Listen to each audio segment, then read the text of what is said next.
किसी भी व्यक्ति के जीवन में उसके लक्ष्यों का बड़ा महत्व होता है। जब हम अपने जीवन में बड़े लक्ष्य चुनते हैं तो हम न केवल अपने सपनों को पूरा करने की दिशा में बढ़ते हैं, बल्कि अपनी क्षमताओं को भी पहचानते हैं। संतों की कहानियां हमें प्रेरित करती हैं और हमें यह सिखाती हैं कि कैसे कठिनाइयों के बावजूद हमें अपने लक्ष्य को नहीं छोड़ना चाहिए। यह कहानी एक ऐसे संत की है जिन्होंने अपने जीवन में बड़ा लक्ष्य चुना और उसे पाने के लिए कठिन संघर्ष किया। उनका नाम था संत रामकृष्ण परमहंस। संत रामकृष्ण परमहंस का जन्म 18 फरवरी 1936 को पश्चिम बंगाल के एक छोटे से गांव कमारपुकुर में हुआ। उनका जीवन साधारण था, लेकिन उनके लक्ष्य असाधारण थे। बचपन से ही उन्होंने भक्ति और ध्यान में गहरी रुचि दिखाई। उनका लक्ष्य था ईश्वर की प्राप्ति और सत्य की खोज करना। संत रामकृष्ण ने अपने जीवन में कई कठिनाइयों का सामना किया। उनके परिवार की आर्थिक स्थिति बहुत अच्छी नहीं थी। उन्होंने अपने परिवार की मदद करने के लिए युवा अवस्था में ही काम करना शुरू कर दिया, लेकिन उनके मन में हमेशा एक सपना था। वह अपने जीवन को ईश्वर की भक्ति में समर्पित करना चाहते थे। एक दिन उन्होंने निर्णय लिया कि वह एक साधक बनेंगे। यह निर्णय उनके लिए आसान नहीं था। उन्होंने अपने घर वालों के विरोध का सामना किया और कई बार लोगों के तानों को सहा, लेकिन उन्होंने कभी हार नहीं मानी।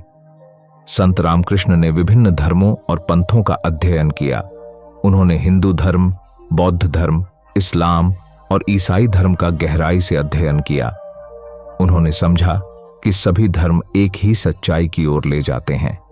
उन्होंने ध्यान और साधना की प्रक्रिया को अपनाया। उनकी साधना इतनी गहरी थी कि उन्होंने कई बार ईश्वर के दर्शन किए। वह एक अद्भुत अनुभव था जिसने उनके जीवन को पूरी तरह से बदल दिया। संत रामकृष्ण के अद्वितीय ज्ञान और अनुभव ने उन्हें कई शिष्यों का गुरु बना दिया। उनके शिष्यों में स्वामी विवेकानंद का बड़ा योगदान था। उन्होंने अपने गुरु के विचारों को फैलाने और समाज में सुधार लाने का काम किया। संत रामकृष्ण ने अपने शिष्यों को सिखाया कि हमें अपने लक्ष्यों को हमेशा बड़ा चुनना चाहिए। उन्होंने कहा, जितना बड़ा लक्ष्य होगा उतनी ही बड़ी प्रेरणा मिलेगी। यह वाक्य उनके जीवन का सार था। संत रामकृष्ण ने अपने जीवन में समाज सेवा को भी बहुत महत्व दिया। उन्होंने यह सिखाया कि हमें दूसरों की मदद करने के लिए हमेशा तत्पर रहना चाहिए। उनके अनुसार समाज में सेवा करना भी ईश्वर की भक्ति का एक रूप है। उन्होंने अपने शिष्यों को प्रेरित किया कि वे समाज के कमजोर और जरूरतमंद लोगों की मदद करें। इससे न केवल उन लोगों का जीवन सुधरता है, बल्कि समाज में भी एक सकारात्मक बदलाव आता है। संत रामकृष्ण ने अपने जीवन में एक और महत्वपूर्ण बात सिखाई। वह थी अंतःकरण की आवाज सुनना। उन्होंने कहा, जब तुम अपने भीतर की आवाज सुनोगे तब तुम अपने सही मार्ग को पहचान सकोगे।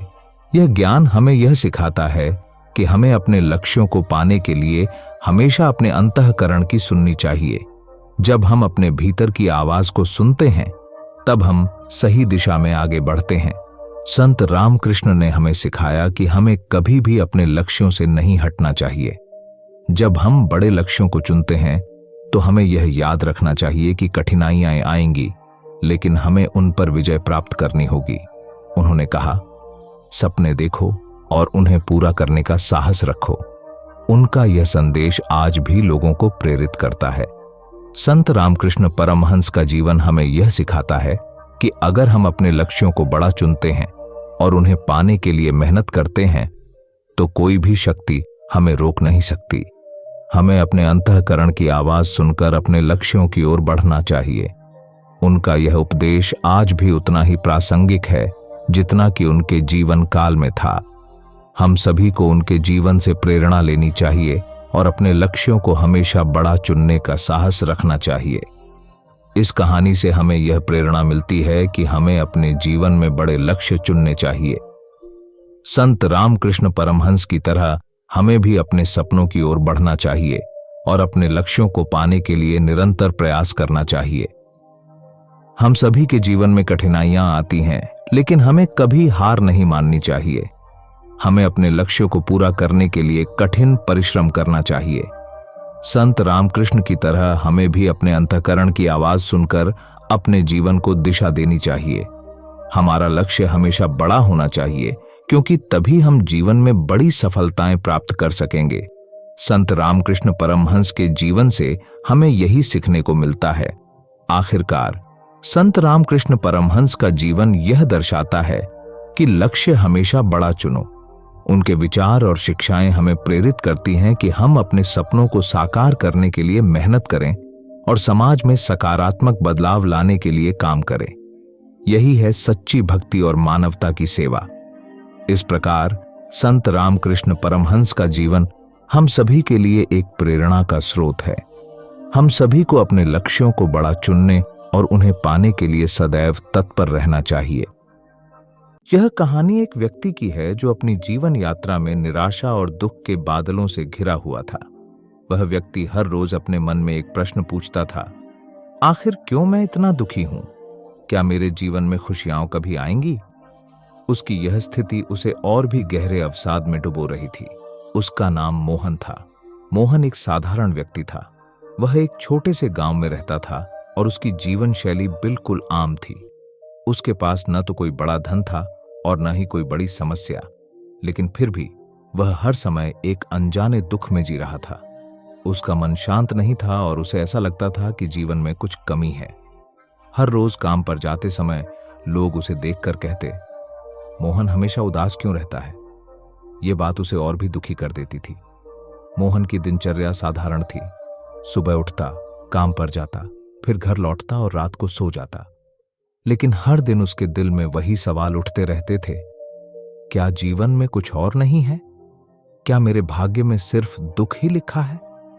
उसने अपनी दुख भरी जिंदगी से तंग आकर कई बार दोस्तों से और गांव के बुजुर्गों से सलाह मांगी, लेकिन कोई भी उसे सटीक उत्तर नहीं दे पाया। एक दिन मोहन ने सुना कि पास के जंगल में एक महान साधु रहते हैं जो जीवन के गूढ़ रहस्यों को जानते हैं। लोग कहते थे कि वे साधु दुखी लोगों को जीवन की सच्चाई समझाते हैं और उनके जीवन में खुशियां भरते हैं। यह सुनकर मोहन के मन में उम्मीद की एक किरण जागी।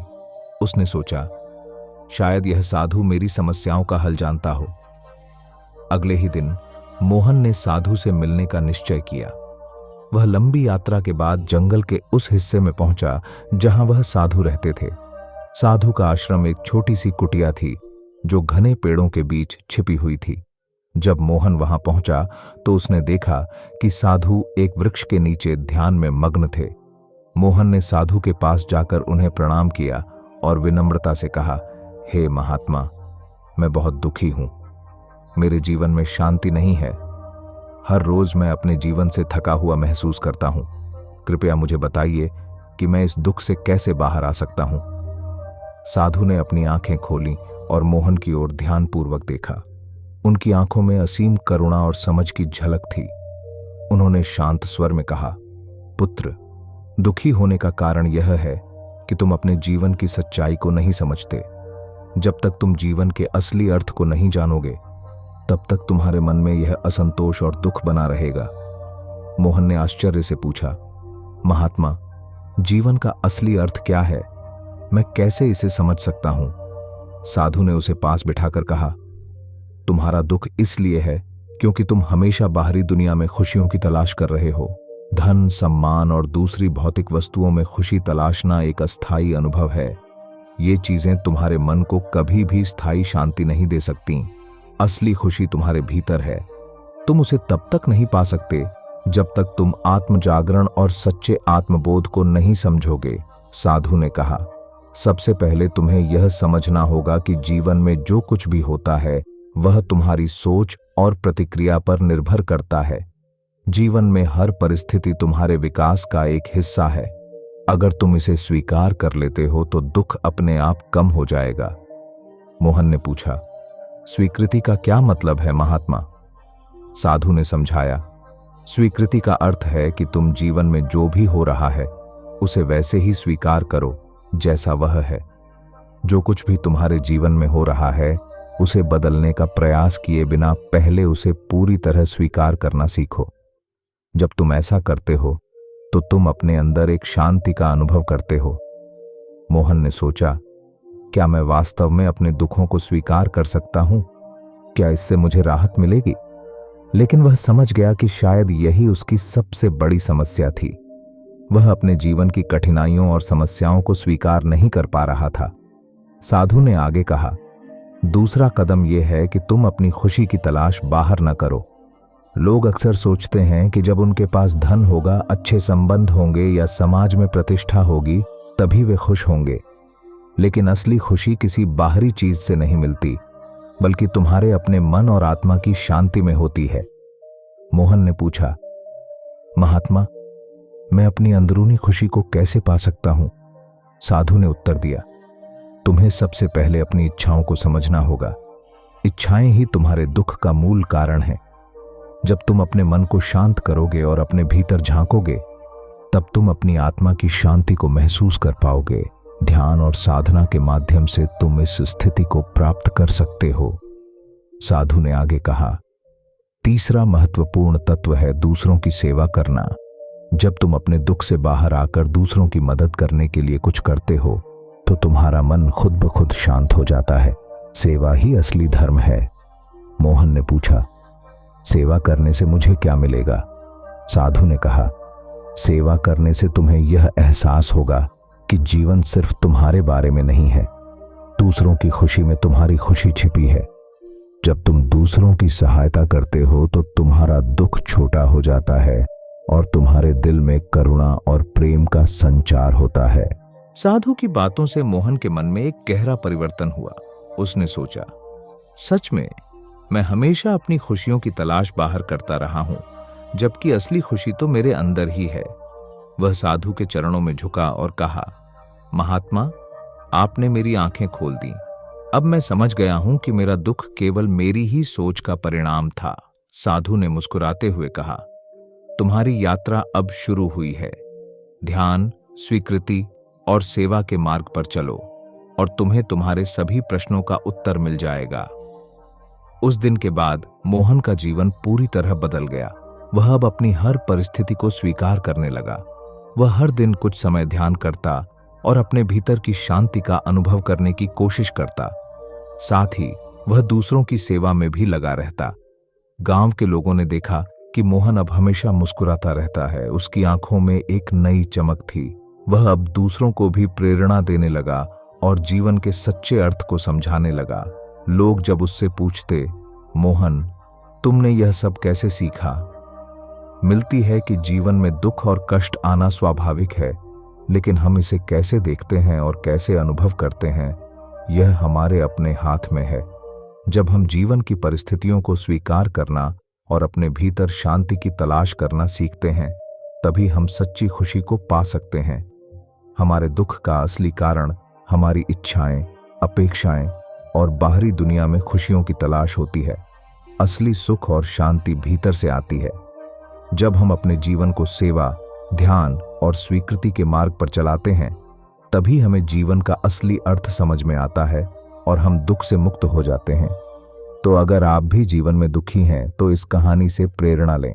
यह याद रखें कि दुख आपके मन की एक स्थिति है और इसे बदलने की शक्ति आपके ही हाथ में है।